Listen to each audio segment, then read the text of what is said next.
నమస్తే అండి, నా పేరు హరీష్. బెల్లంపల్లి మండల్, మంచిర్యాల జిల్లా, చాకపల్లి విలేజ్ అండి మాది. నేను జినోమిక్స్ వారి పవర్ షీడ్ KCH 9111 షీడ్ పెట్టుకోవడం జరిగిందండి.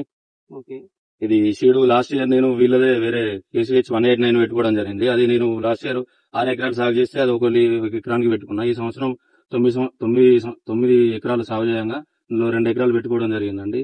ఆ 9 ఎకరాల్లో నా 2 ఎకరాలు బెటర్ గా ఉంది. ఇది కాయలు ఎట్లా అనిపిస్తున్నాయండి? కాయ ఓకే అండి. ఇది ఇప్పుడు ఇంత అధిక వర్షపాతంలో కొన్ని చెట్లు డ్యామేజ్ జరిగినాయి కానీ ఇది ఓకే అండి. ఇది పర్ఫెక్ట్ గా 30 నుంచి 40 కాయ ఉందండి. ఒక్కొక్క కాయకు 5 పచ్చాలు వచ్చి 9 నుంచి 10 గింజలు ఉండడం వల్ల పత్తి వెయిట్ వస్తుందని అనుకుంటున్నాను. ఇప్పుడు మీకు ఏమైనా దీనికి స్ప్రేయింగ్ కూడా వేరే కంపెనీతో పోల్చుకుంటే దీని మందు కూడా ఏమైనా ఎక్కువ సార్లు చేశారా స్ప్రే? లేదండి, అంత ఈక్వల్ మెయింటెనెన్స్ చేసినండి. దానికన్నా ఈ చెట్టు బెటర్ గా ఉంది. బెటర్ గా ఉంది. మీకు అన్ని రోగాలను తట్టుకున్నది, రోగాలను తట్టుకున్నది, వర్షపాతాన్ని తట్టుకున్నది, కాయ సైజ్ బాగున్నది. ఇది